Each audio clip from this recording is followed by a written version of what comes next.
Hello, everyone. Welcome to the Class Zero Soldiers podcast. I'm your host, Zero.exe, but you can call me Zero, and I'm joined, as always, by Soldier by Night, aka Soldier. And I know it's been quite a long absence. I've kind of just been under a rock since Xenoblade 3 came out, and that's kind of why the podcast is taking a bit of a back seat. But hey, we are here today, and we got some stuff to talk about. But before we get into all the good stuff, Soldier, how have you been in this time skip arc, we'll call it? I like it. Yeah. Well, thank you. Thank you for the welcome. And yeah, I'm sure that living under a rock with Xenoblade Chronicles 3 is, I mean, what better way to spend time under a rock, I'd say. So good for you, good sir. I have been well. I'm happy to be here. This is exciting. There's a lot of cool stuff to talk about today. I want to get right into it. But before we do, I did want to make a small mention since we kind of talk about what we've maybe been playing and stuff. Yeah, I kind of took a risk and just went for Soul Hackers 2, and it's been fantastic. I'm playing it on the PlayStation 5. Daring today, are we? You know, the Squidward meme. Yes. Absolutely. Yeah, that is the I risk. yeah, I mean, I don't know, I kind of went against the grain with the reviews, and I know some things were said about the DLC being available on the first day and everything. And I do got to say though, quality wise, the game does hold up. It's kept my interest. I've got about 15 hours in and have really enjoyed all aspects of it so far. But I don't think you should be comparing it to maybe Persona or SMT or anything like that. I think it's definitely its own thing. I know it's a sequel to the 3DS title, which I haven't played, but is far different than that version as well. So, in terms of gameplay and things like that. So, anyway, that's a little bit about me. It sounds like quite a good time. I saw a couple gameplay videos of it. It looks like it's a really polished game. Like it has a lot of style, not quite to the level of Persona 5. I know we shouldn't compare it, but it does kind of have a little bit of that its own identity when it comes to that. And it's just another Shin Megami Tensei type of game. And for the most part, like even the reviews that kind of knock it, the real biggest complaints are that it's just another Shin Megami Tensei type of game. The writing seems to be pretty good in it. The character designs are, you either love them or you hate them with no middle ground. But it does look like a decent time. And honestly, I just lament that it didn't come to Switch because I might have picked it up on Switch. But as it is now, I'm not going to be playing a game like that, tethered. And I still have, well, of course, Xenoblade 3, and we got Persona 5 itself coming out later this year. So I'll have plenty of JRPG and Atlas action to tide me over. Oh yeah, for sure. We're getting so much, with the Personas coming out again on different consoles. This could have totally been on Switch. You're right.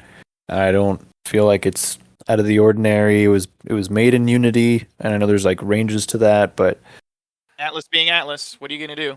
it's an Atlas move. But at the same time, I don't know. I really love the subject matter, and I think that's what even drew me in quicker than SMT5. Like I don't have anything wrong with like angels and demons and kind of biblical references and stuff. I think that's actually a lot of fun. But it's tried and true. I mean, that's something. I mean, 10 Yeah, JRPGs a year are gonna have gods versus demons in them. So I get what you're coming from. It shakes it up a little bit. exactly. And when you have the characters so well played, like by their voice actors, I'm playing it with the English voices, and so far it's really good because I trust Atlas's voice casting abilities, and yeah, it's just fantastic. The cyberpunk kind of feel, and yeah. Anyway, that's a little bit about me. Just wanted to kind of give Soul Hackers 2 some love that I know is probably going to be a bombing with the sales. So That's true. I have heard very bad reports that it didn't even like crack the top 10 in the Famitsu sales chart. Don't quote me on that, but I could have sworn I read somewhere that it had a very disappointing launch from when it released. So hopefully, people start picking it up. I mean, the problem is it came out in a year where we are just feasting on JRPGs. We've got Final Fantasy yeah, VII Remake that came out on Steam. So if you didn't already play it on PS4 or PS5, You could get the full Intergrade version on Steam. Of course, we got Xenoblade Chronicles 3. We've got Persona 5 coming out on the Switch and the Xbox later this year. Like, it's just been. I've even talked about Triangle Strategy, which came out earlier this year, which could also be in contention for JRPG of the year in a year that didn't come out with Xenoblade Chronicles 3. So it's just kind of tough competition.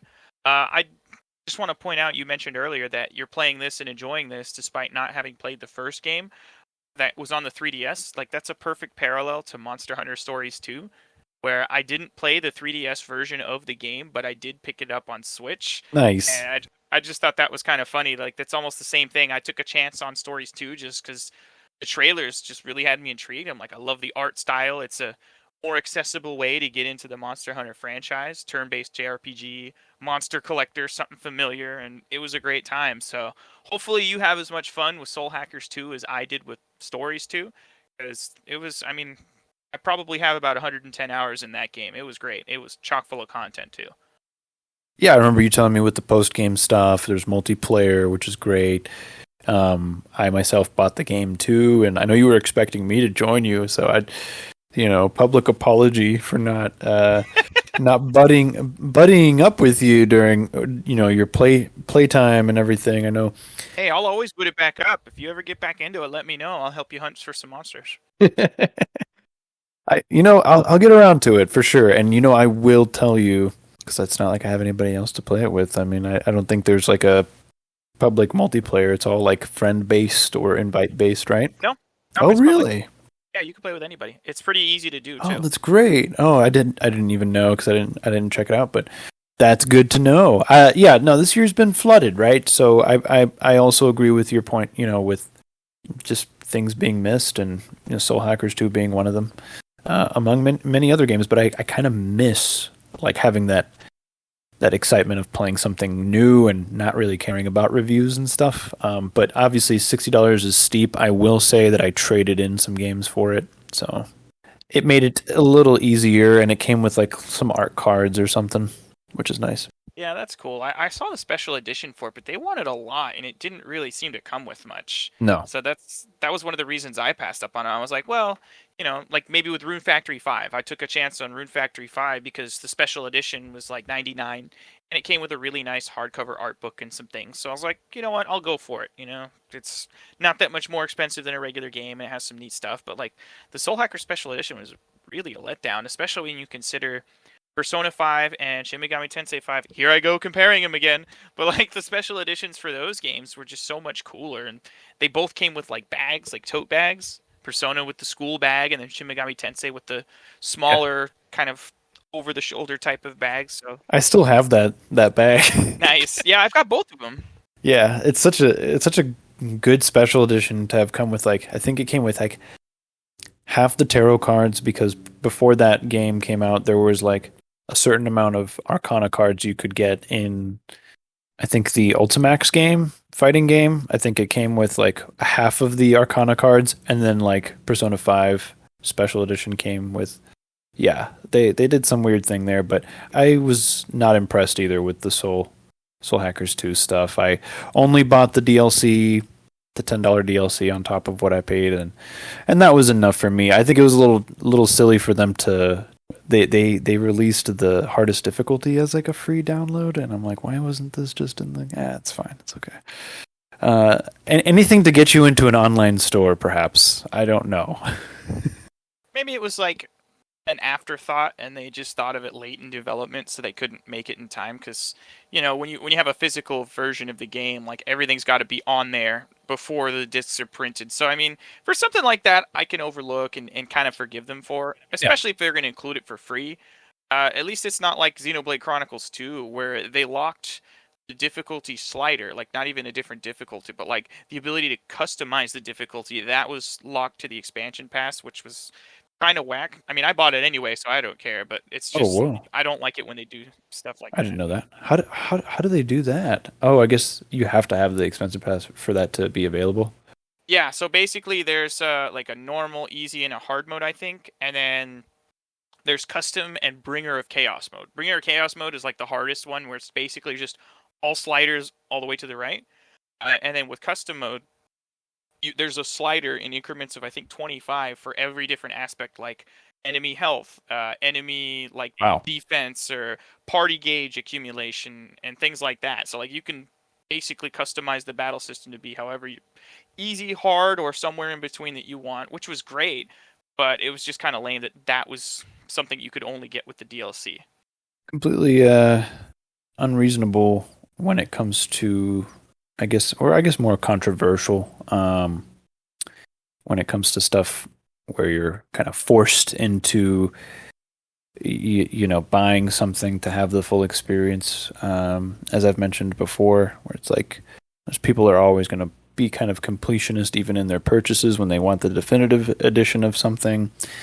Um, so I don't know, even like going back to a little bit of Atlas again, Persona 5 coming out on PlayStation 5, only getting a 60 frames per second boost, and you know, it being a PlayStation exclusive game for so long, and now that it's coming over to Xbox and you know eventually PC, I'm sure it's a little sad that the Royal Edition for PS5 is not going to offer anything outside of, I think the DLC will come with it, like the costumes and background music and like personas that you can purchase on the side. So it's going to come with that stuff, but it doesn't come with like a free even just use your save data. I feel like that's not hard to do, and I disagree with that entire notion of kind of blocking everybody off. What everybody, I mean, you know, what if you already have a save file or you just want to enjoy it with like maybe 60 frames? They do expect you to purchase it for $60 again, just for that bump up and not be able to use your save file. So I feel like that's just a big, you know, kick in the nads. Yeah, it's kind of a whack way to do a re-release. And speaking of re-releases, we could go ahead and get into our first topic here, Yep. the whole Last of Us Part 1 controversy that game released. It's getting good reviews. I think it was sitting at like an 89 on Metacritic, so it's the same game that everybody loved when it came out. It's reviewed slightly lower than the original. I think the original Last of Us was like a 95 or something. Which is expected with these re-releases, you know? Yeah, that kind of happens a lot with re-releases, unless they significantly add a bunch of things and just make it the true definitive experience. Like a lot of times the re-releases, just because they're not as impactful as the original launch, I've noticed the reviews are a little bit more lukewarm. But anyway, it came out. It's $70 on the PlayStation 5, and there's been plenty of comparisons and screenshots and videos of it. And well, I mean, it just I'm kind of speaking as an outsider here because I played The Last of Us 1. I didn't beat it, but I played a good chunk of it and just it wasn't for me. So it's not really something that ever interested me when they announced The Last of Us Part 1 remake. Yeah. It just seems there's two sides. The general consensus side is I mean it's a cool remake. They've definitely touched some things up, but it didn't really need to exist since you could already play it from the remaster that was on PS4 playing on a PS5 through backwards compatibility. So like it's a game that technically was already available on the platform, but they really re-released it anyway and remastered it with some minor changes here and there.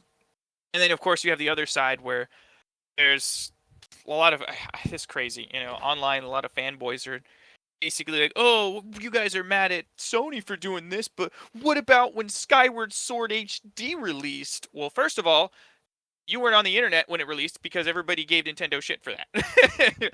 There was a huge ruckus about it being $60 for a Wii port with some HD up textures and minor changes and locking a new feature behind the amiibo. So there was a lot of complaints about it. Now, I won't say it's as bad because Skyward Sword wasn't available on modern platforms. It was stuck in the standard definition era on a Wii disc and you couldn't play it with a regular controller. So it's a game that still warranted a remake because it's not like you could just pop in the Skyward Sword disc in a Switch and just play it like you could with Last of Us Part 1. So it's a whole different situation, apples to oranges type of thing where I mean, yeah, there was a lot of complaints about Skyward Sword, so it's weird to make that comparison in the first place because yeah, there were people upset about it being a $60 port, but at the same time, Nintendo did do some things to it. They made it possible to play without motion controls at all. They did change the way certain mechanics worked and they streamlined the experience a little bit. So I mean, they did do things that were nice quality of life changes to have, as well as making it look generally better than it did when it was on the Wii. Yeah, I mean, I think the biggest. So I got two things I want to share to that, and it's you're right, right? We've got the remastered version, which was the PS4, and obviously PS5 is backwards compatible. But let's not forget that if you own a PS5 and you have PlayStation Plus, you're given all the exclusives from PS4 in a list that are in that catalog. It's called, I can't recall what it is, but it's like PlayStation Plus, like classics or something, or PlayStation Plus. It's not classics. That's like PlayStation One. I don't remember, but it's basically like their like all star, all hits kind of greatest hits type of stuff, and they give you like God of War. I think the first Horizon's in there. Last of Us Remastered is in there, so you have access to it on PS5, which is what this game, this kind of facelift remake was designed for. So, like, let's say you don't have the dough, $70 is pretty steep, just to play this game that you already have access to. So I feel like they're going to miss out on a lot of sales because most people might just say, well, it still runs on 60 frames per second. It still looks really good. It's just fixed up for people who really love it. And I feel like that's kind of where their aim was to kind of, go back. And I know when you do side by side comparisons, you can tell there is a bigger difference, especially with lighting. Being the big one, but again, that all comes down to like maybe the TV that you're using too, right? And all that stuff. So I don't know. I just feel like you're there's ways to access it that are more affordable. And they didn't add, and this was the second point I wanted to bring up. They didn't add the mechanics that were introduced in the second game that everybody loved. So you have better AI, sure, but when it comes to the actual mechanics of the game, being able to do the same things. I know I didn't completely beat 2, and I know the system is completely different than the first game. First game, you kind of have to be a bit more stationary in between like upgrades and things like that, and things are more on the fly in that regard in the second game. So I don't know. I think part 1 is very nice for new players that have never played it, or veterans who love the game so much, right? And it's totally cool, right?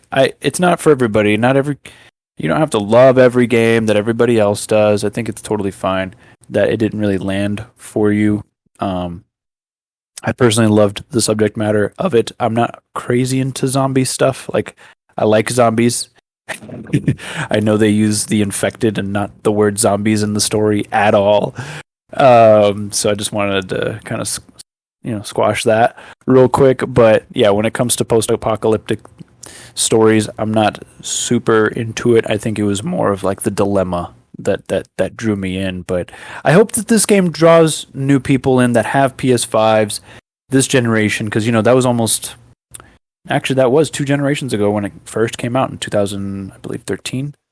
Was it 13 or 14 that the original one came out? I think it was 14. Could be 14. I don't know why, but my brain's telling me 13. I could be wrong, though. Let's see. Yeah. Oh no, it is 2013. June 14th, 2013. Look at Yay, brain! that. Yeah, it's funny you mentioned that too. Like it's great for PS5 owners. But the problem is, like, this, in my opinion, this is not really a system seller. You wouldn't buy a Oh, no. PS5 to play Last of Us Part 1 because, as you said, there's already multiple other ways to play this game and Yeah. in more than acceptable quality with the PS4 Pro upgrades and whatnot. And the other, like, this feels like the type of game that you would launch in the first year of a next-gen console just to kind of push it and say, hey, we've got this ready while we're working on other things.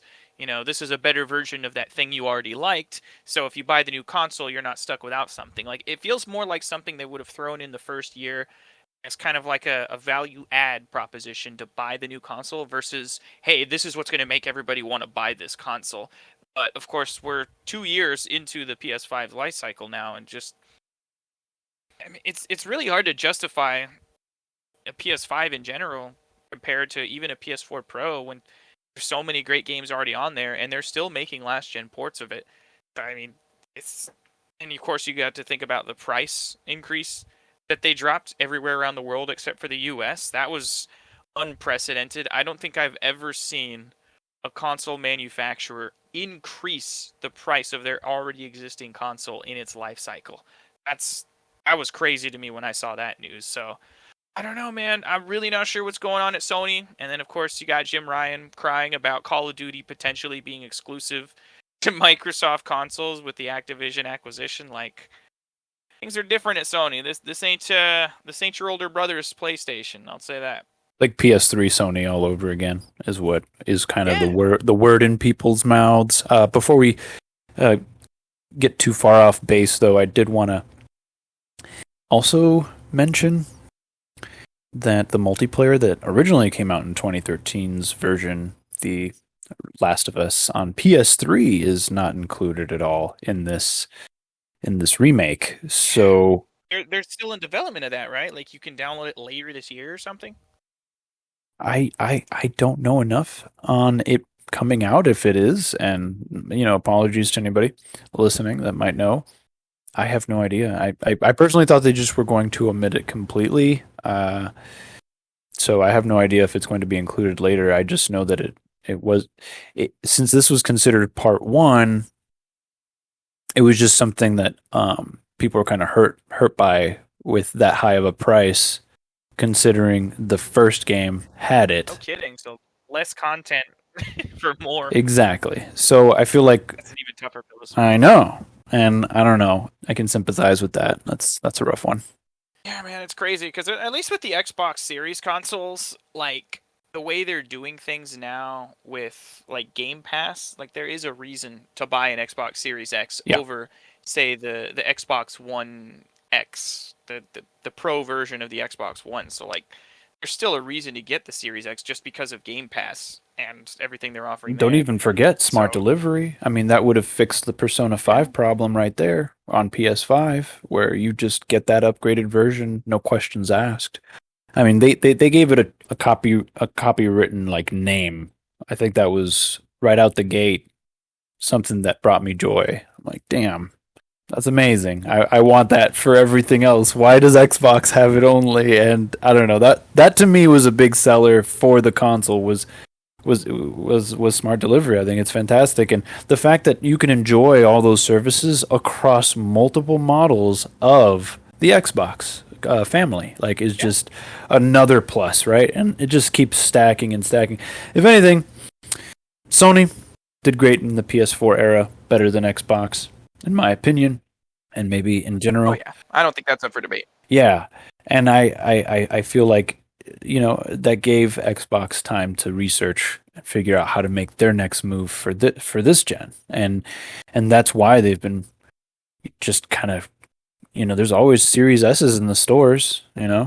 Like, I never have problems finding that console, Yeah, and I'm sure that's just easier for them to manufacture and put out there, so that if somebody does end up not getting a Series X, but maybe they don't want to go pay a scalper for a PS5 or try to do a bit too much work for a PS5, they'll get a Series S and boom, now that's a Game Pass person most likely. yeah.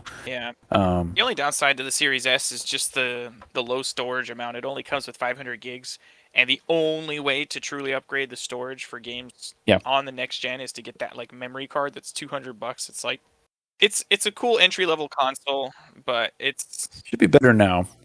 I think they were planning on not just allowing Seagate to have that, just proprietary, so that other brands can dip in and start competing with prices. So I'm sure that'll get better as time goes, and who knows, we might get a refresh soon. Like the next year and a half, I imagine we'll get maybe like a small upgrades.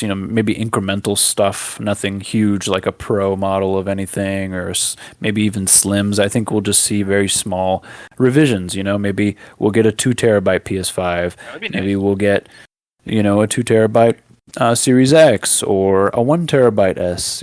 Just little things like that, like we used to back in the days. Even with the PS4, not just 360 or PS3. We had so many variations of the PS4, special bundles, all that stuff. But we can definitely get back a track. I know that we went off there, but Hey, that's what this is for. We talk about whatever we want to talk about. This is true. You're not wrong. I mean, speaking of multiplayer, I'm actually going to take the opportunity to shift us here. Obviously, multiplayer being missing from Last of Us, but what it isn't missing from is that's right, Splatoon 3. Yeah, that's right. We got to play the Splatfest demo. That came out. That came and went. It was a 12-hour event where you could play multiplayer matches in the Splatfest theme. It was rock paper scissors.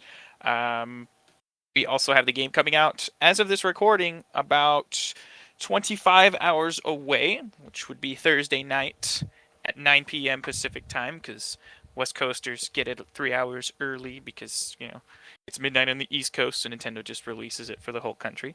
But yeah, so we have that coming up. We got to play it and try out some of the new weapons, the Splatana. What was the other one? The Tri-Stringer, which was the bow and arrow weapon. It was a good time. I really liked it. It's really called the Splatana. It's like a Is it what I think it is? It's like a sword? it's a windshield wiper that you kind of basically use as a katana. Yes. That's fantastic. Is it fun? Oh, it's great. Oh, it is fun. I enjoyed it a lot, and there's a heavy variant of it that I think I'm going to enjoy more. It wasn't in the demo, the heavy version, but the regular version was there. It was different. Like it has like a little charge move where you like lunge forward, like you're unsheathing the katana and swinging vertically, like a samurai. Like it was a lot of fun. I enjoyed it. The tri-stringer is interesting. It's got a lot of range, but I was kind of struggling to kill with it. Like I had to get like 3 hits with it, even if I charged the shots to get a kill. So it's gonna be it's more of a like a containment weapon versus a killing weapon. It seems like because if you charge it up like one circle around the reticle, it allows the shots when you release them to have an explosive burst Mhm. after like a second after it hits the target. So no matter what, you're going to shoot 3 arrows, and then after the first charge, those 3 arrows all explode as well. And then after the second tier charge, it like compresses or it shortens the spread so that they're almost all aligned. And kind of like the splat rollers, if you shoot from the ground, it shoots them in a horizontal line, the 3 arrows. And if you jump and shoot from the air, it makes a vertical line. It aligns the arrows vertically in the shot. So it's more focused when you do that second charge. Yeah, so if you're trying to get like a really nice aimed shot, whether you charge or not, you're going to want to go vertical. But I noticed even when I got some charged shots with multiple arrows, like it didn't seem to be like a one-shot kill. Like I think you have to get all 3 arrows on a full charge to hit the enemy and then explode in order to get a one-shot kill. So it was a little tricky, but the range on it was ridiculous. Like those suckers would fly after you charge it. Nice. So it's That's cool. Yeah. it's going to be a fun weapon. I just have to play with it more. I was struggling with it in the Splatfest, but it was a lot of fun to play as. That's fantastic. I'm gonna wait, obviously. I'm not skeptical about the quality of the game. I think it'll be great, but I kind of want to play through the second game's campaign before I move on to, because I also have the Octo expansion as well, because it comes with the Switch Online stuff. So I don't know. I want to wait till I'm done with that, but I'm just happy to hear that it's doing at least well from what you've said. I imagine it'll be well received as well. Oh yeah, reviews are out already. It's the best Yeah. rated Splatoon game in the Oh, series. wow. It's sitting at an 84 on Metacritic. But each one's been that way. Like it's gotten better with each release. Yes, they've made a lot of quality of life improvements. The biggest takeaway from the Splatfest was the online matchmaking. It's so much smoother. Like it feels like we upgraded from a 2001 online system to like a 2010 online system. It's getting better. Like you can Yeah. join up with a team before you jump into the queue, and you're always on the same Is there a team. lobby? Yeah, like there's a lobby. Yeah. And while it's matchmaking, you're in like the inside the tower. It's like a shooting gallery, like a training mode. So like you can test out weapons and just warm yourself up while you're waiting for the matchmaking. You're not just stuck on a menu looking at 7 names, waiting for that 8th name to enter the lobby. Like you're doing something while you're waiting for the matches to happen, and it's all really snappy and smooth. Like it's a much better system. Also, it was confirmed that Salmon Run, the PvE mode, where it's 4-player co-op against like the waves, the zombies mode, if you will, it will be available at all times. So it's not like on a shift thing where it's like a timed exclusive thing like Splatoon 2 had it. So you could just play Salmon Run whenever you want. So thank goodness for that. Yeah, agreed. I know that it was. I don't know if I have much else to say. I know that you've touched on the multiplayer before, even today's show, and that's something that stuck with me. I'm glad that it's a big improvement because I feel like the multiplayer is the most played on it. You know, it's kind of like Nintendo Switch's Call of Duty. So, and I know you're a COD fan too. So, being able to play with your kids, though, I feel like that's like another layer of fun, especially with a game like this. Sometimes I look at the. I think I was standing in line the other day and I saw a Splatoon ad on the TV or whatever, and I was just like, it's like splatted, get splatted, and I'm like, man, only Nintendo would pull this off. It's such a Nintendo thing. Splat you, mother inker. Get inked. Like, it's just, I don't know. I love it so much. Just like kind of how it brings people together and all that. Oh yeah, we've already got both of our copies purchased, so I've got mine digital. Hers is going to be a physical copy. We got it from Walmart actually, because if you pre-ordered from Walmart, the pre-order bonus was an 8-inch stuffed squid in your choice of color. So Oh, Walmart. yeah, they're doing pretty good on the pre-order stuff. Like there's cool stuff you could get with a lot of the games pre-order. So I was like, well, I'm gonna get a second copy anyway. I might as well get it from Walmart where you get something cool with it. So And that's like $10 cheaper sometimes for some new games that come out. I've noticed where like, yeah, if you get them in store, it's like $49.99 instead of $59.99. Online pre-order, it was full price, but it came with the free squid, so I'm like, no biggie. who cares? You don't get it anywhere else, so I feel like that's worth it. Yeah. I think Target was offering a pair of like goofy looking Splatoon sunglasses. I was like, nah, we'll stick with the squid plush.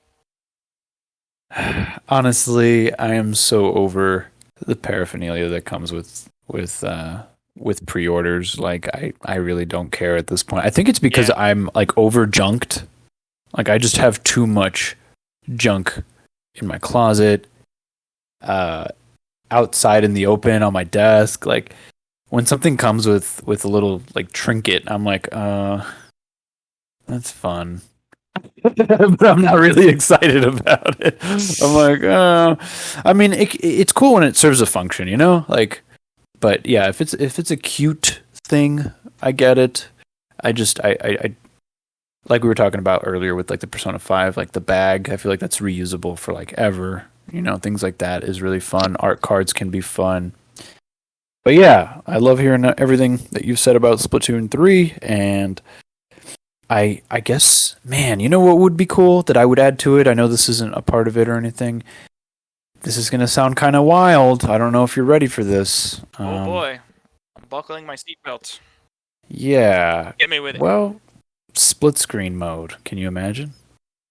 That would be really nice. And it's one of the things that even back on the Wii U version, I was like, it'd be nice if they had this. I think they had a version of split screen on the Wii U specifically where one person played on the gamepad and the other played on the TV. So like it was like I think you're right. I think I might have played that with one of my roommates. Yeah. Yeah, so you could do that, but I don't believe there is a version of that for Splatoon 2 or 3.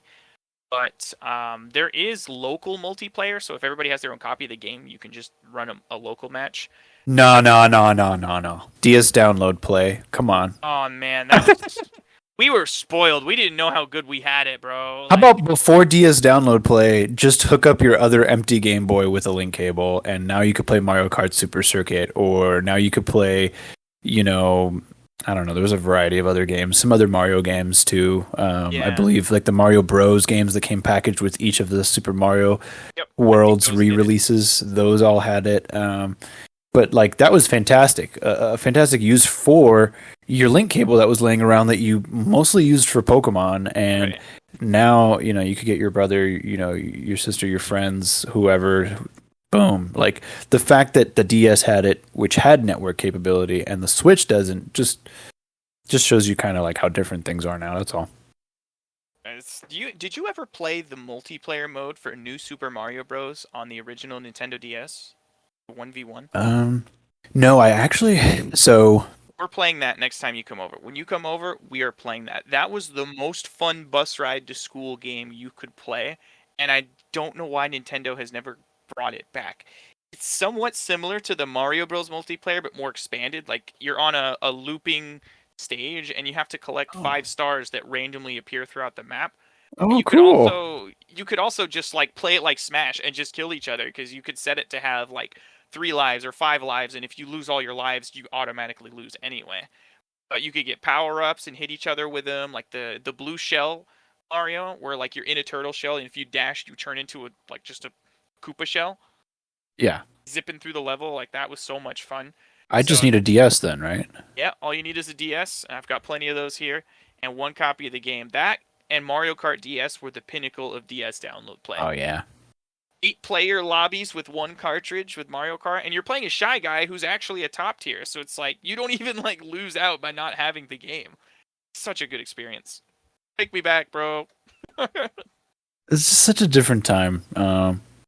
But it was nice to be it was nice to be a part of it and to still remember that. And I feel like that's why it's important to kind of like not forget what we had during those times. That was really good. That you know maybe we can speak up about when it comes to any kinds of feedback that we can, you know, I don't know, proclaim on Twitter or whatever. I have no idea how that works nowadays, but you know, Speak into the void and maybe something will happen, probably, or whatever. yeah, definitely the or whatever part.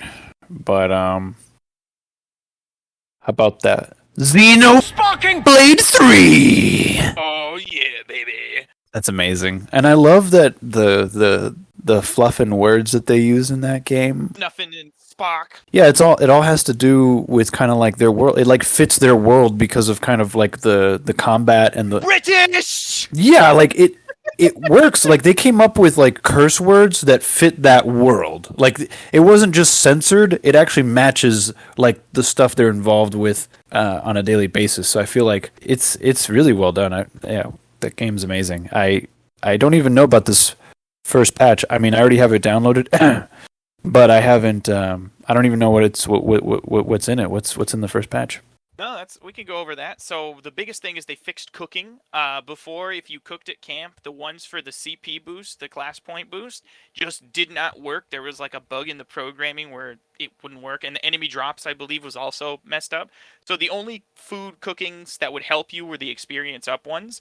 But you wouldn't want to use those because the higher level you are, the less class points you earn versus, similar leveled enemies. So you wanted to challenge yourself to battles where you were at a slight level disadvantage just because the CP gain that you would have would scale based on that difference. So Ooh. basically, you didn't want to ever have too much experience or be too over leveled since you couldn't level down until the post game. So basically, the only food that you could make that would work would be the one food you didn't want to use, which was really funny. There was also a couple other like soft locks in the game. Like I guess there's one quest where if you're in a battle, it just doesn't trigger the cutscene after the battle, and you're just stuck there, kind of looking at the guy you just beat, and nothing happens. So they fixed that. Yikes.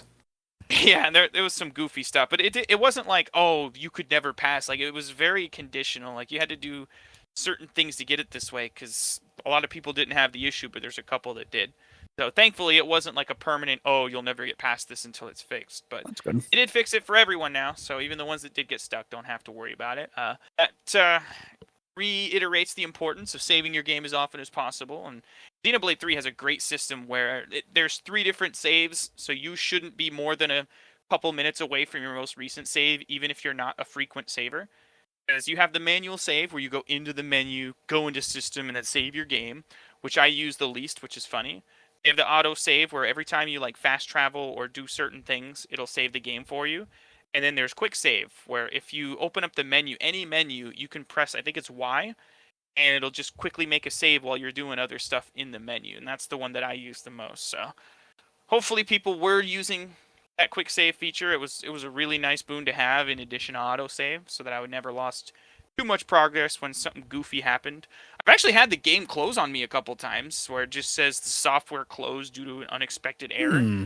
That's I did see that a couple times in my hundreds of hours, so that was annoying, but thankfully my saving habits, growing up in the 90s with Super Nintendo RPGs, you kind of get into the habit of saving often. Oh, what else did they fix? There was one other big thing they fixed. Oh, there was an item that was apparently unobtainable and you needed it for a certain Collectopedia card.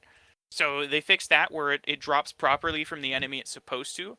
But I have heard that in doing so, they made another previously obtainable item now unobtainable. So if you didn't get those drops before the patch, then you can't get that item now. So it's a whole mess. This was mostly a bug fix patch. There was no new features added or changes. I know one thing people were really hoping for was the ability to turn chain music off or on based on like the battles, like except for like one battle, which is like the final boss. If you enter a chain attack music will override the current battle theme, even if it's like an intense boss battle. So that's something that everyone was really hoping would happen, but that didn't happen here. Probably going to happen whenever the first content update for the DLC happens. I feel like that's something they will do. Just let you toggle the chain music on or off. Yeah, there it is. Just a bunch of bug fixes, but also maybe potentially introduce another bug or It two. happens. But hey, at least cooking works. Yeah. You don't have to eat food you don't want to eat. I mean, who wants to do that in a video game when you already have to do that in real life? Yeah. Well, at least now you get something out of it. So it's nice. I've already unlocked all the classes, so it does me no good. Did you beat the game yet? I haven't beaten it. I'm really close. I'm in the final chapter, about to go to the final dungeon. But I did unlock all of the pre-post game classes, which was kind of annoying. Like I unlocked them for the Senna, which is my player controlled character. I wanted her to have all of the unlocked classes, and a couple other party members have like 2 or 3 classes they need to unlock. But I'm basically at the end of unlocking classes, so the cooking fix doesn't really help me. But I placebo affected that all the way through. Before I even knew the cooking didn't work, I've been using it.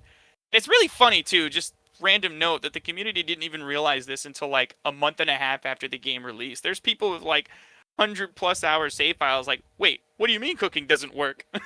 No. Yeah, man, it's been a wild ride, this Passage of Fate, but yeah, man, it's game of the year for me, even over Elden Ring.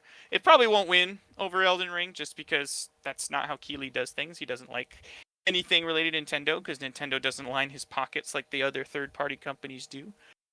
But it is what it is. Hopefully it wins JRPG of the year or soundtrack of the year. It'd be nice. It's got a really good soundtrack. There's a lot of boss battle themes that sound like they could be final boss songs in other games. That's amazing. I know you've brought up a couple of them to me, saying that they've similar sounding to stuff in other games, and I don't know. I feel like if you beat all the Xenoblade games and you have proof that you beat them, you should get like a free ticket to Australia or something. That's just me. Xenoblade, if it real. Yeah, like hey, now you get to see. I want to go to Australia and just have Gower Plains playing all the time wherever I'm like running off to. Like,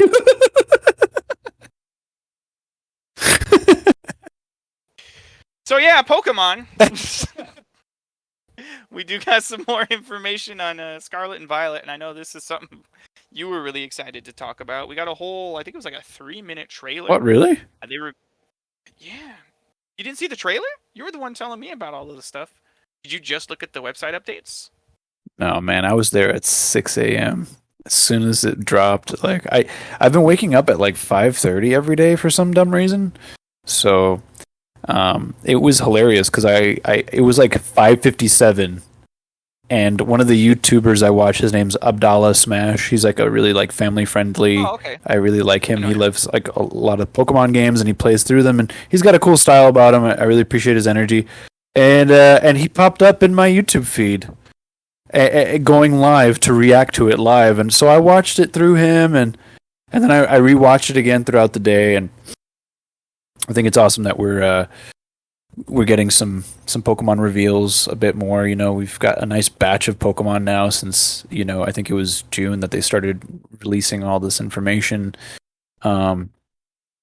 And we also got a wind of a new OLED Switch design coming, so it's probably not as nice looking as the Splatoon one, but I do like that it's kind of like a darker tone for the like orange and purple, which look really good. And it's kind of funny because it comes out like before.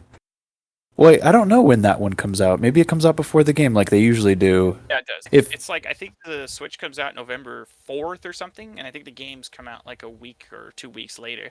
So just like the Splatoon 3, games are November 18th. 18th, yeah. So it's 2 weeks before the game comes out, you can get the Switch. Same situation with the Splatoon. Like we have already got the Switch OLED for the Splatoon Special Edition, but the game's not out for another few days.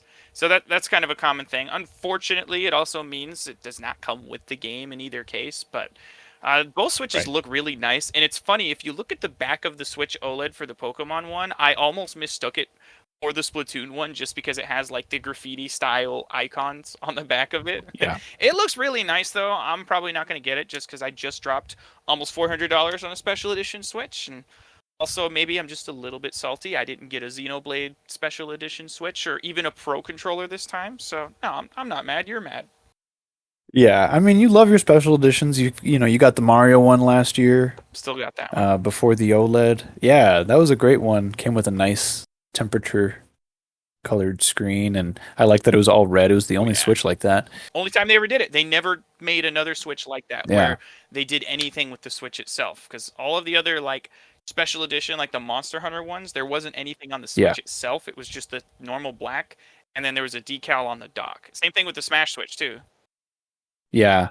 That was a really nice dock though for the Smash, the white It one, and was. then like the white Pro controller. I still want that white Pro controller. Like, I want a secondary. I have the Xenoblade 3, or I'm sorry, 2 one.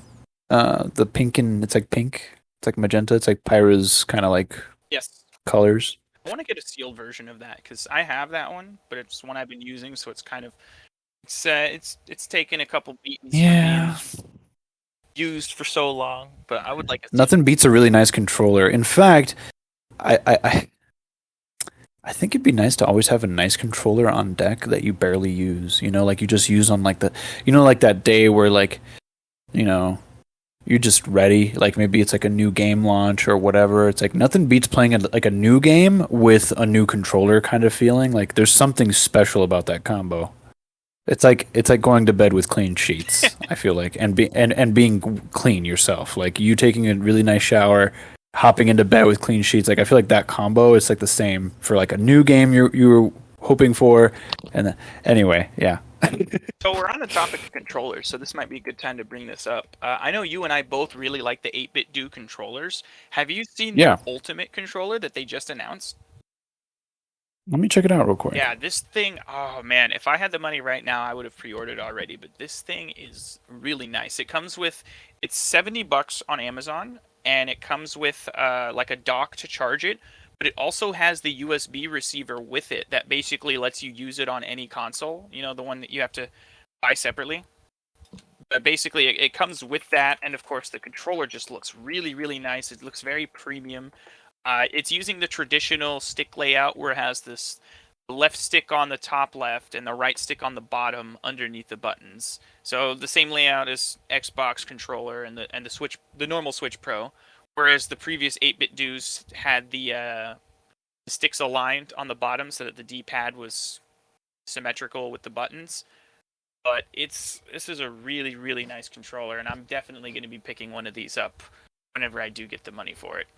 Wow, I'm really glad you brought this one up. I know that we're kind of getting a little off topic with wanting to talk about Pokemon, but this is our show, so deal with Oh it. no, this is news. This is gaming news. This new controller. I mean, there's a lot of people This that is are true. gonna want to hear about this. It's basically kind of like an elite controller for Nintendo Switch users, not like that weird Power A one that they made for $100. This has all the bells and whistles. I mean, to have the ultimate name, you kind of have to have everything in there. And I'm glad that they didn't skimp on any of the designs for it because it does look really good, but the button layout is colored like an Xbox. So I don't know like if that'll turn some people off. I think that's fine. I'm cool with that. What do you mean, like the A on the bottom? Just the colors of the buttons themselves. They You kind of. might be looking at a different version because they did make one of these for the Xbox as This isn't well. that one though. I went to that one first, and I was like, no, this isn't it. So I went to the other one. It looks like they're promoting it as like the white variant that's like in their promo material. The white one looks nice. I Yeah, kind of want. I don't usually like white yeah, controllers, but it looks really it nice. looks good. But yeah, no, Because I think it's because the black one is like full monochrome, because the buttons, sticks, and everything are all black. Whereas with the white controller, all the buttons and sticks are black as well, so it creates a really nice contrast. this is not wireless though, is it? Yes, it is. I think I am looking at a different. This is. I'm looking at the wired one. Let me look at. Oh yeah, no, that one's different. So the one that I'm talking about, and I just sent you a link for it. It's got a Oh, dock. It's both Bluetooth and 2.4 gigahertz with the I'm adapter. silly. There's just they have too many. They got a lot, They yeah. have too many But they things. make good controllers, so I'm glad they're continuing to do this. Like they've really picked up the mantle that like Nyko used to have with like the Wii U and stuff, where if you couldn't afford or didn't want to spend out the premium for Nintendo or just wanted a good alternative to what Nintendo offered, you were kind of out of luck. But 8-Bit Doom has been, in my opinion, the best third party. I'm just gonna get this. I'm not gonna get another Pro. I'm so happy you brought this up. What a great, what a great find. I did not even know about Mm-hmm. this. The D-pad looks awesome. The design, the buttons on this one are actually like white accented. If you get the white one, this is stellar. It's got the paddles on the back if you're into Yeah. that. I don't usually use them, but there's certain games where it might be nice to map something a little differently, and having the option there is never a bad thing. And it does have the USB receiver built in, like I said, so you can use it on other consoles as well. So it's like you're getting the best of both worlds. Yep. I'm pre-ordering this, so thank you for helping me lose $70 today. They have like this really nice lavender pink one, but it's only for the 2.4 gigahertz wireless version. That one doesn't have Bluetooth. So hopefully eventually they make that it's a pastel pink. I hope they make that version for the wireless one as well. Oh, I see that color. It's a little cheaper too. It looks Yeah. nice. Yeah, because it doesn't have Bluetooth, so you can only use it with the receiver. But the only thing I don't know for sure is if this one has NFC. That's something well, there's two things. Does it have NFC and does it wake the console? Because right now, none of the previous 8-bit do controllers can do either. So if it can at least wake the console, that would be a huge win. Because NFC is conditional. I mean, if you need to scan an amiibo and don't have a Pro controller, you could just use the Joy-Cons because that's not something you're going to be doing very often. You know what I mean? So it's like not having NFC is not a deal breaker to me because again, I could just switch to the Joy-Con for the few seconds I have to scan an amiibo and then go right back to playing. But waking from sleep would be a really nice thing to have. I know PowerA's got it, so it's like, come on, guys. Right. I mean, there's like Chinese clone controllers on Amazon for $15 from sellers you've never heard of that can do it now. So it's like, all right, guys, we're not in the first year of the Switch now. You guys have the technology to figure this out. Yeah, Like, what are we doing at this point? it's actually silly. I mean, I'm cool with not having NFC, but it's such a convenient. Yeah, forget what I said. I looked up NFC by the way just now on this, just the post for it, and it looks like it doesn't have it, but it does talk about all the different features. 22 hours of play. It's got the 2 Pro paddle buttons on the back. It's got like a modifiable rumble range of vibration. Yeah, there's just a lot to it. Player indicators, motion control, of course, all that stuff. But yeah, NFC is like probably the least used feature, I would say, on there. Yeah. It'd be nice if it was there, but if it's not, again, it's you're not going to be scanning amiibos every time you sit down to play.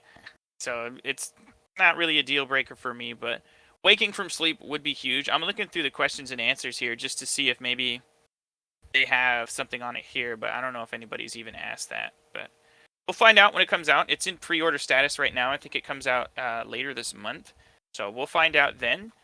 But until then, we do have some Pokemon news to talk about. We did mention a new trailer dropped for it.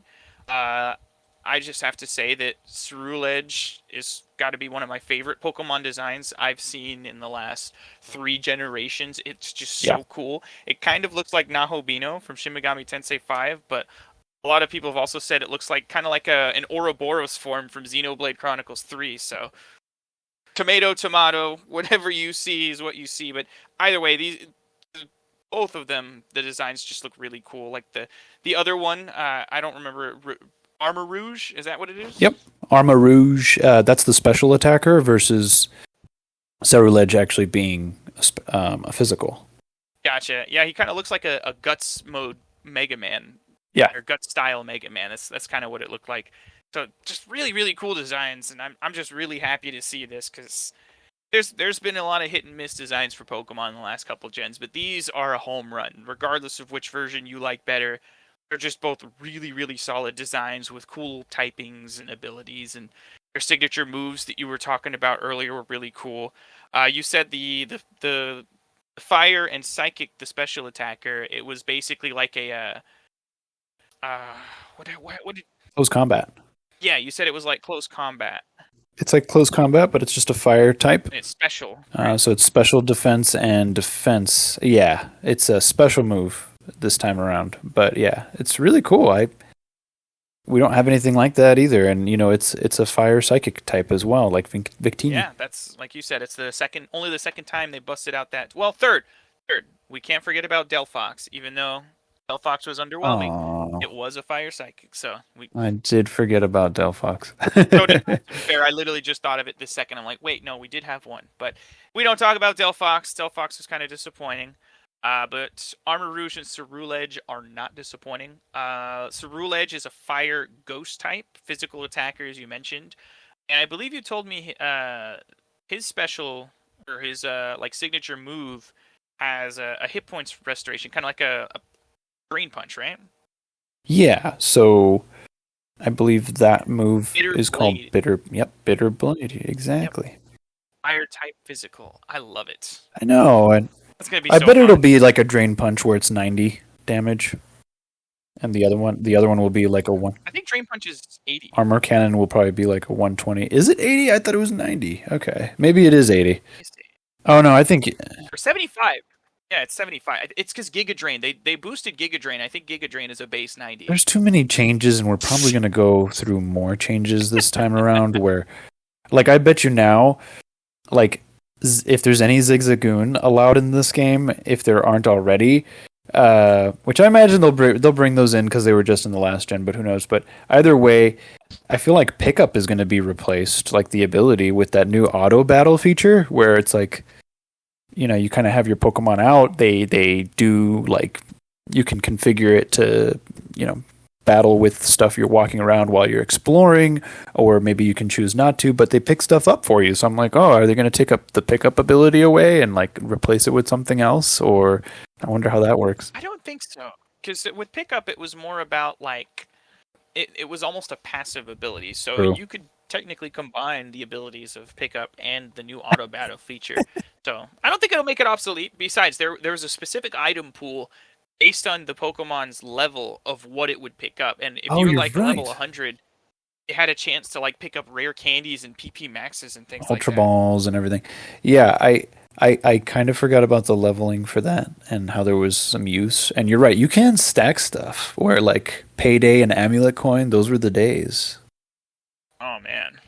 Back when you needed to find ways to grind money that wasn't just slamming your head against the Elite Four over and over again. I think, yeah. I know in the early games you could get TMs too. I think that was a way you could pick up like Thunderbolt and Flamethrower. Like you could get those from pickup. Funny enough, it's so weird. It's like, hey, what you got there, buddy? Oh, just a TM to teach myself an elemental move. I just found it. Somebody dropped it. That's just laying around. But yeah, no, these going back to what you were saying with the designs, man, they're really good. They're great. And they look good in game too, like sure, the environments aren't top tier, but so far, designs in my book, amazing. I even love I love Grafaiai. I think Grafaiai, it being a new release just recently, like the last 2 weeks or so. I love that Pokemon. I want one on my team. The what is it? Shed Tail ability that Cyclizar has is super cool for meta play. Like I love the idea of being able to just swap him and getting a substitute. To be able to do both in the same turn is insane. I don't know if they would stack though, right? Like I don't think. And wait. Hold on a second. If it sheds its tail, does that mean it's also losing its HP? Oh, interesting. I don't think I've thought about that. I mean, just the 25% like substitute does. So when you switch it out, it uses its Like, own HP before switching. Okay, yeah, I yeah. see. Okay, gotcha. That's not bad. I think that's really good. I like Cyclizar. I wonder if it'll have a different form. Normal dragon's kind of interesting. Oh, actually, it looks like Shed Tail uses half of the user's HP. Wow, that's crazy. Because normally substitute is 25% of your health. So like it wouldn't have a whole lot of health to withstand more than one hit unless you got hit by something super weak. But it would protect you from like status effects, and it would avoid like your focus sash being broken or things of that nature. Where are you That seeing would this? require. I'm not seeing this on the site. Not that I don't believe you. I'm looking at Bulbapedia, so maybe it's not correct, but it says here that it uses half of the user's HP. Because that's a lot. That is a beefy substitute if it's using half the health. Isn't that what? Can you look up substitute real quick while you're there? It's 25%. You sure? Okay. Yes, I am 100% sure. You're not 25% sure. I'm just kidding. I'll stop. Stop it. Get out. Never used the move myself, but I knew like how useful it was. Just because I mostly use sweepers, but probably could have used it to sub in a sweeper so that they could avoid that.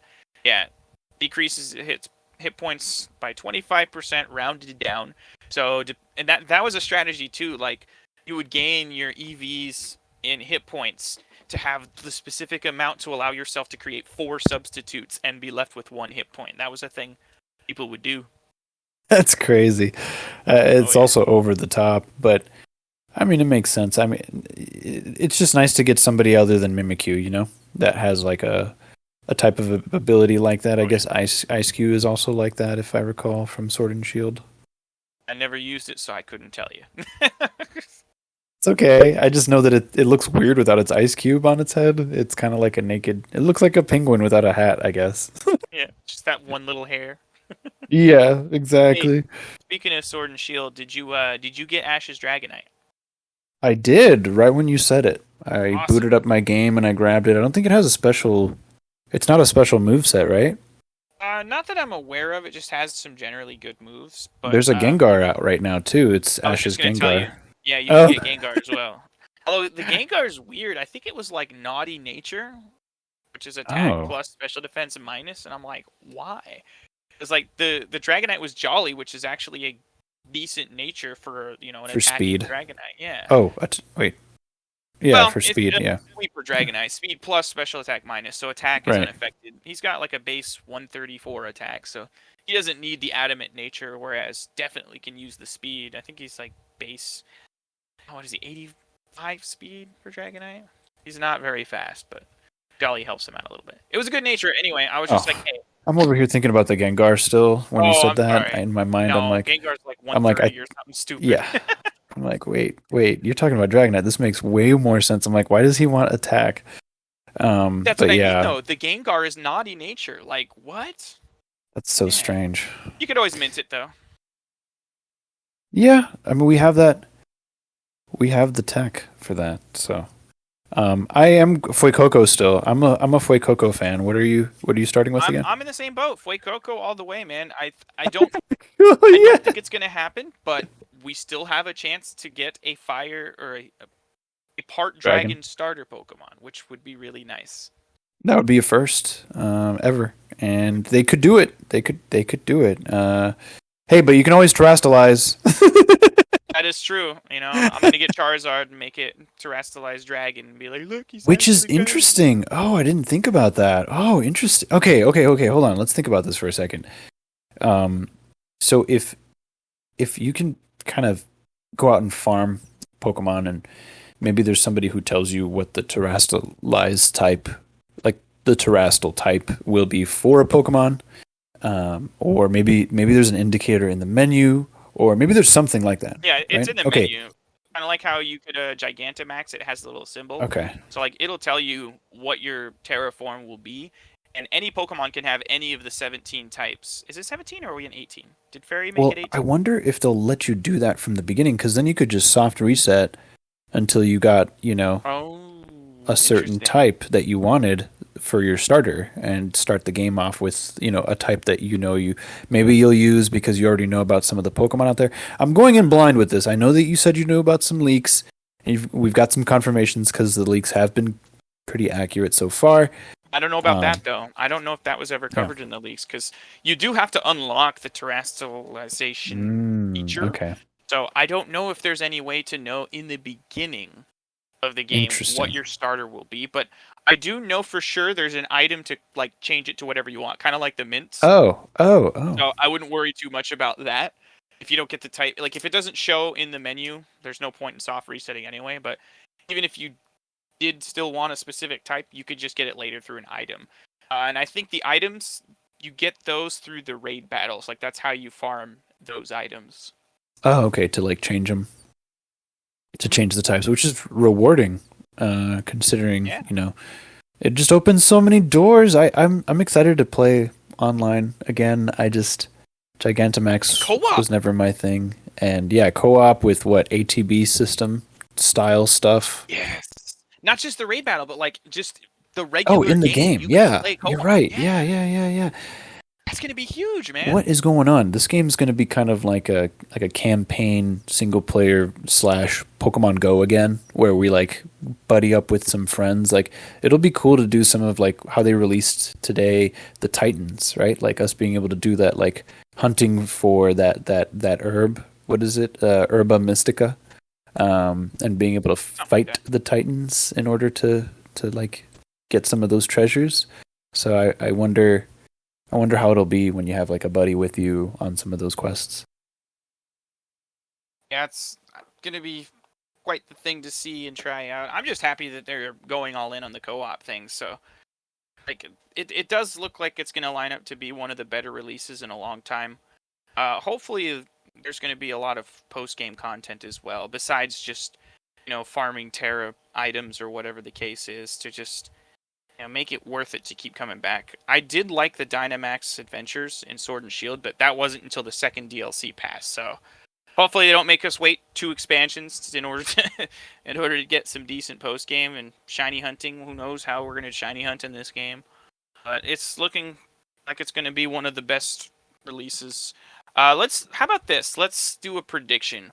What do you think the Metacritic score of Scarlet and Violet will be when they come out? 91.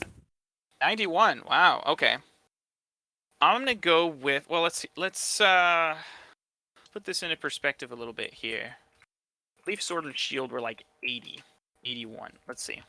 Before you give a hard number, see where the history was. Yeah, Sword and Shield were 80, and the Isle of Armor was a 69, like just the expansion by Nice. itself, and then Crown Tundra was a 75, which I don't take too much stock into those because those are like reviews of just the DLC, so that's a little weird.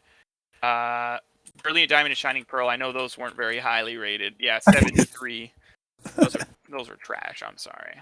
Hey, man, thank you community for adding so much content and oh man, I love how much the modding community has dedicated time to like restoring those games to what they should have been released as. Yeah. It's just it's amazing. Like you could practically get the platinum experience at this point, minus like some of the story elements, but like yeah, like everything's kind of there, from what I've looked at. I'm still gonna give it some time. It's sad that it has to come to that, though, that you couldn't get that experience just from the native game. But Yeah, going back to review scores, Legends Arceus got an 83, which honestly I feel is kind of low for it, but yeah.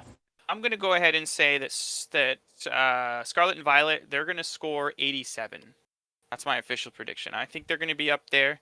They're not going to blow everyone away, but I think like the open world elements, the auto battle, and the fact that there's just co-op everywhere, and freedom with how they're doing the gym challenge and the treasure hunt and everything, and the fact that it does look like there's going to be a lot of like total amount of Pokemon that you could catch, which has been one of the biggest criticisms in the jump to Switch, is that they've been cutting Pokemon and you just can't get the majority of them. But Looks like they're finally starting to fix that, and I will give them credit. A lot of the Pokemon models look a lot better. Like there's really nice texture work to they showed what was it, Seviper in the first trailer. Like you could see like the scales on its skin, and there's just a lot of Yeah. really nice touches and detail work that make it look like they're trying.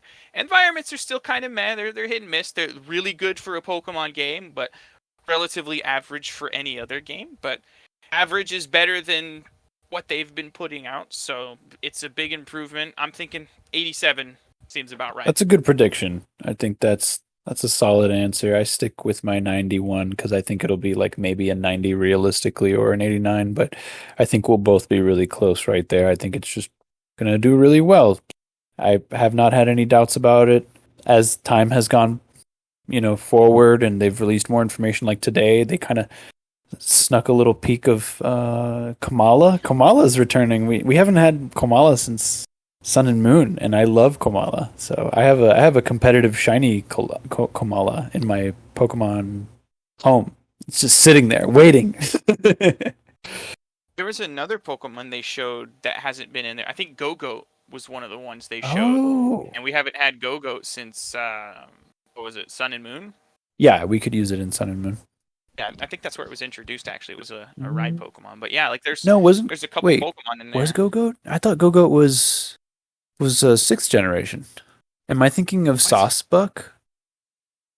Well, Saucebuck was Gen 5, wasn't it? Oh, yeah, with the seasons. Never mind. Which should be returning. I imagine there's some like maybe not seasonal stuff in this game, but there's probably something to get those versions of it. No, Sun and Moon. You rode on a Tauros or Bufalon. I think it was Bufalon. Yeah, it was sixth gen Yeah, that's what for it was. the Go-Goat is in the same gen as Pancham. yeah, It's number sixth 673. sixth Yeah, gen. that's Gen 5. What? Isn't that Gen Oh, 5? sixth gen. Yeah, I was correct. It evolves into It's Gen Skiddo. 6? Yeah. Oh, okay. So yeah, I guess it was Gen 6.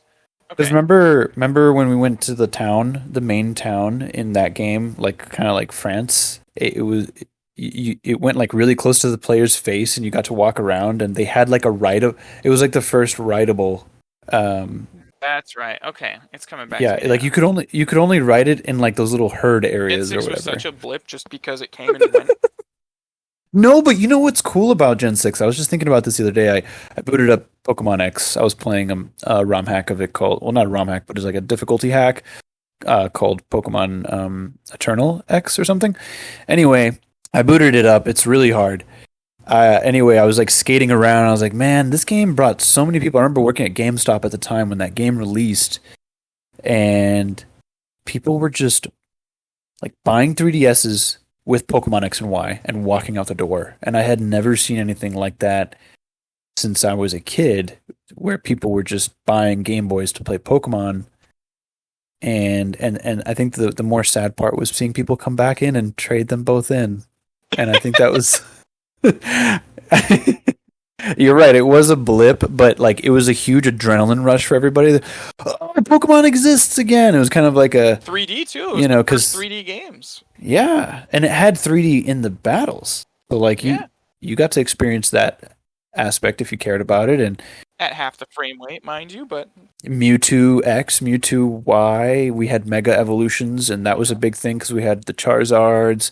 We had the cool little like Love Pokemon Mega Origins anime that came out during that time, and So that was good. kind of a big thing. Yeah, lots of cool stuff. We got these new Poketoons though. Have you watched any of the new Poketoons? They're really, really good quality.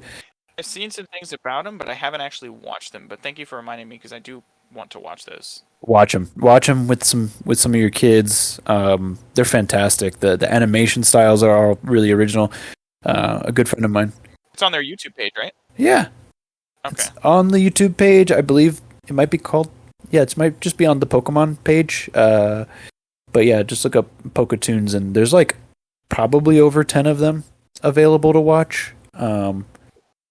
The first one I watched was the kid who has like a father who had a Charizard, and he used to play competitively, and now he's just like a stay-at-home dad or something, and like the Charizard's hella old and lazy and like doesn't do anything, and the daughter wants to be, you kind of follow her around, and she wants to like be a Pokemon trainer, and it's really cool. Like these 10-minute condensed clips are just like full of life and passion, and they're beautiful. And like, I don't know, she made me care about Nidoran out of all Pokemon, and I was like, oh wow,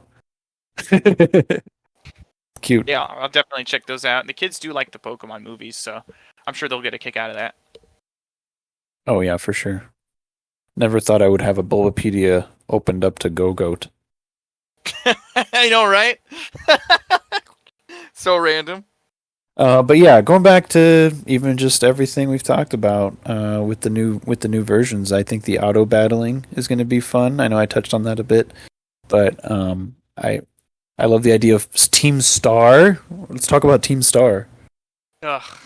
Okay. No simping. I mean, she's probably the only good thing to happen with this team, because like Team Star just looks so boring. It just looks like, oh, it's the school bullies, but they formed a team.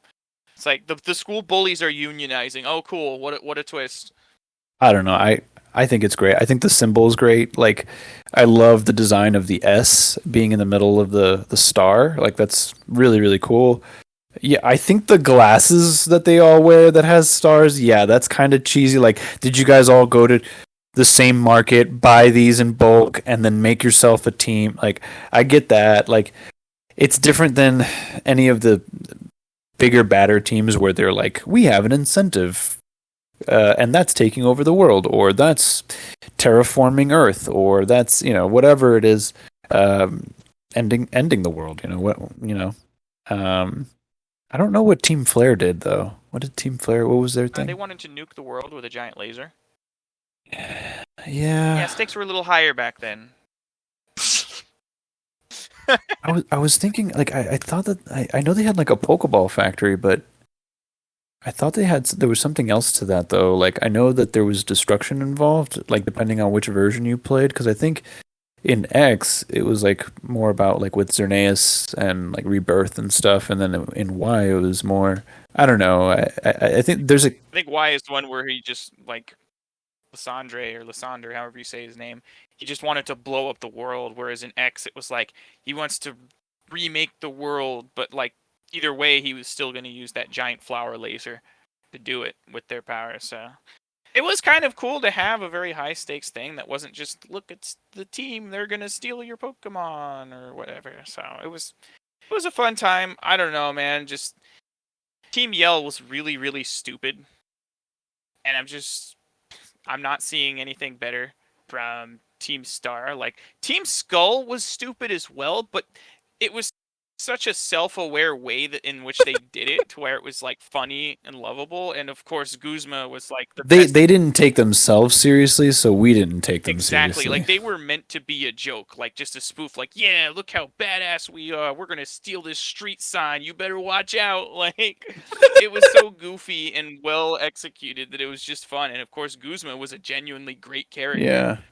And it was really cool how they handled all of that in Sun and Moon. But it's just, since then, man, the teams just have not been good. Like, what? Sun and Moon, the more I think about Sun and Moon, the more we've got like an anime Pokemon game. That's like the most anime outside really of like was. Black and White 2 had that, but it was more like political versus, it was more about like ideals and like Yeah. that type of thing. Black and White 2 was Code Geass, whereas Sun and Moon was Gurren Lagann. Like, That's pretty good. Yeah. Yeah, I can agree with that. I can, yeah, absolutely. I loved everybody that was introduced in that game. Like Kukui was, he easily became one of my favorite professors that we ever had, because he had so much Agreed. personality. Like, and the fact that you got to like face him toward the end, which is something that we always wanted to do with a professor in the first games, and it was very. Remember all the rumors about how you could like force a fight with Professor Oak? Right. Yeah, and I think there was a way to modify it so that you could unlock that, and he had like his own team and stuff like that, and he had like all the starters and like, I don't know, I think some ground types or something. Either way, it was cool to have that actually in the game. You get to fight the professor. It's like, oh, you're so smart, prove it. And we got all those Kanto variations, like the Vulpix and Marowak. All the Muck was amazing. Muck became so viable after that. I mean, not that he wasn't before, but I mean, having a fairy poison was unheard of, and I don't know. The Z moves were broken. I think terastallizing is going to be a lot of fun to explore, and I can't wait to just go back to school basically to learn about all these moves. Yeah, well, I hope you do like the idea of going back to school, because you're gonna be stuck with that stupid school uniform throughout the game. Okay, so I agree with you. I know we lost a recording last time we tried to do a podcast, and we talked about you talked about how dull the main character looks. It's the worst character designs ever. Since that conversation, I haven't been able to disagree with that perspective, because the whole time I watch a trailer or I watch anything regarding it, I look past them. It's like they disappear. Like I don't see the face. Like I don't see those characters at all. But I don't know. I mean, it is a way to kind of insert yourself into the game and into the story. So it's not a huge letdown to me, but I don't know. Like going back to the beginning of the podcast, I do want to bring something up that's on that note, which is the main character can totally have a personality and rock it. Like you were mentioning your daughter playing Breath of the Wild. Like you can tell Link's personality through his journal entries and the descriptions of things. I think like the things he takes pictures of, you can like all those little like details are all parts of his personality. Like all that kind of stuff you can pick up from the game. But in Soul Hackers 2, you know, the main character is completely voiced, completely. In fact, a lot of people think that it's the best protagonist Atlas has ever created, Ringo. And she is incredible. Like, she's like this really sassy, kind of like direct and like witty like protagonist, and amazing to have a really strong female protagonist too, in this world of mostly male protagonists. So, yeah, I feel like you could do that in a game like this. Is this going to be that game? No. Is it going to have voice acting? No. Do we want those things? Yes. Will we get them ever? Probably not. But I do hope. I hope one day, you know, we get to that point where we have, you know, just a bit more personality with the main characters, because we have had it before. Just because they gave us customization doesn't mean they have to be bland. Like I don't understand that part. I mean, I don't mind the silent protagonist part of things, just because you know, it's kind of what you expect. It's like Dragon Quest, you know, you're probably not going to get a fully voiced protagonist, and that's okay. But like you said, there's still ways to convey their personality, and the customization in terms of the appearance was one of the biggest ways to do that. So taking that out of the equation is just a huge letdown, especially after we've been having that as a pretty much standard feature since Gen 6 introduced it, with varying levels of complexity. You know, Sword and Shield had a lot of customization, but some of the other games were a little bit more limited. But I'm hoping that maybe like this is just like the during the game thing, and like once you beat the game and graduate from school, that gives you the possibility to like actually wear a regular outfit out in the world, since you're no longer a student anymore. And maybe that's a good way to like reward the player for completing the game. So that's something I was thinking about, where it's like, yeah, maybe they're trying to do something like that. Hey, as long as you don't let me purchase an entire jersey and shorts that I can't even wear when I go into the gym battle, then I'm okay. Like, God. it can't be nearly as bad. What a fumble! How? Who thought of that? That was Actually, no one thought of it, because if they did, they wouldn't have allowed that was it. the dumbest freaking thing in Sword and Shield. Like, and they had so many cool ones. It's like, yeah, I'm gonna go in with my custom uniform and be the dragon guy. You know, like no, that's just to wear outside the stadium. I'm like, why? It's a jersey. That's what you wear to the stadium. Like, and it's so weird because everyone else got to wear whatever they wanted. They didn't have to wear the standard shirt. Yeah, even Marnie got to wear. You couldn't wear the outfit that Marnie herself wore in the stadium. You could not wear that uniform in the stadium, even though it was obtainable in game. It was just the most baffling decision ever. You had to be a gym leader or Marnie in order to pull it off, or whatever. Because I'm the champion. Why can't I wear this? Yeah, in the nope, stadium? not enough. Nope, you need to be as scummy as Bede or stuck up as Marnie in order to make it happen. Leon gets a freaking cape for crying out loud. I did like the little spin with your joystick. If you spin and it Oh like yeah, it did the thing. I think did the thing. That's wasn't cool. wasn't there another game like that? Is there something in Alola like that? I think there is something in Alola Yeah. like that. I think they've had that since Oras. Oh, If you spin in a circle and it does like a little thing. It might even have been in X and Y as well. I kind of want to go back to some of these games. I think I might try to beat Pokemon X, the Eternal version. It is difficult though, so I don't know if I'll even be able to pull it off. But I do want to. I'll probably just play through this ROM hack of Pokemon Crystal, Pokemon Orange Islands. I'll probably just finish that since I'm already at level 40 almost with all my mons. I may as well. Yeah, I've not really had time for ROM hacks, but I think eventually I might start doing like some Game Boy Advance and DS ones. There's some really good ones. I still want to beat Pokemon Prism as well. I've heard really good things about that, and I believe it's finished now, so you get the full experience. Pokemon Prism? Yeah.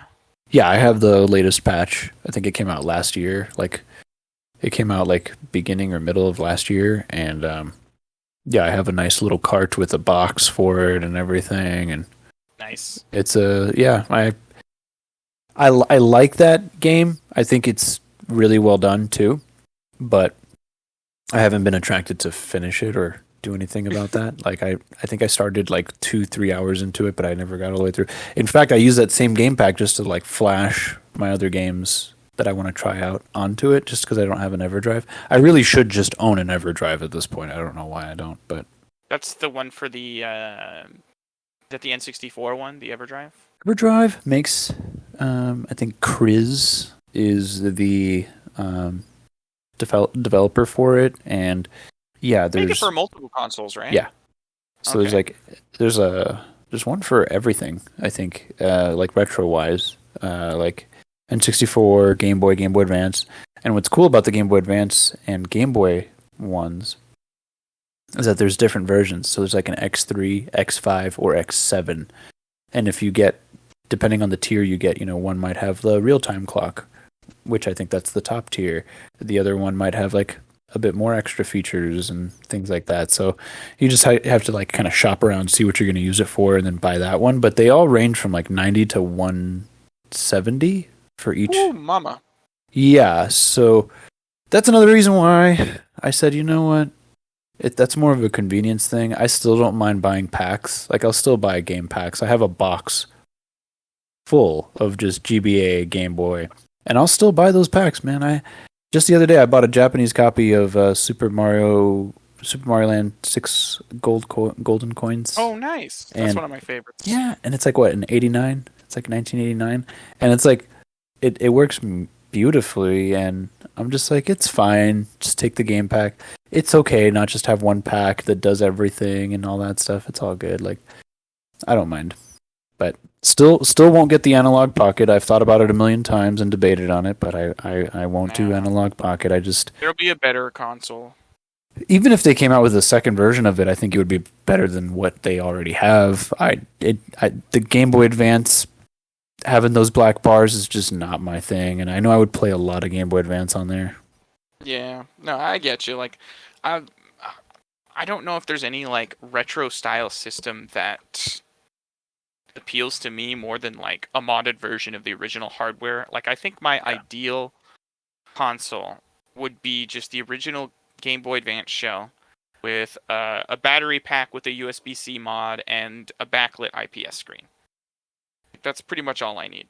Yeah, I mean that's what any gamer would want. That's what we wanted. We got the SP, but even that had some things taken away from it too. You know, where we didn't have that comfortability. It wasn't as comfortable to hold. Yeah. Yeah, I was just about to say it wasn't as comfortable to hold as a GBA, and like the shoulder buttons were very like squishy. They weren't satisfying. Actually, I think the GBA ones are all. mechanical or something. It's like It contoured really well. I know that. Like they had like they flattened out towards the back of them, Yeah. like towards the top of the console, where like that's where your finger would go, so it rests like flat on it, and it would like taper into the thinner part of the button on the sides. Like it was just a really nicely designed console. it truly was. Alas, we will see if Nintendo comes out with anything to sate us as fans. I don't know. I mean, maybe we'll just get something on the Switch Online. Best I can do is a cease and desist. Yeah, that's the best I can do. Gosh, there was something else. You played Ocarina of Time, right? Or no? Of course. Yeah, I've beaten it. And Majora's Mask? I think it's the only 3D game. Ocarina of Time and Breath of the Wild are the only 3D Zeldas I've actually completed, like beaten. Okay. That means you did try Majora's Mask, but you didn't beat it? Yeah. I played Majora's Mask. I think I beat the first temple, but I couldn't get into it. So I'm going to go ahead and name drop this. I know it's one of the greatest ones. No, but I mean, it's the gameplay style. I just didn't like it. I mean, it became tedious. Yeah, I mean, it's a game where you kind of have to micromanage yourself in order to beat it. I hate that. I hate time-based games. Yeah, there's games like that some people will enjoy and others won't, and I think what the game offered made me want to get through it.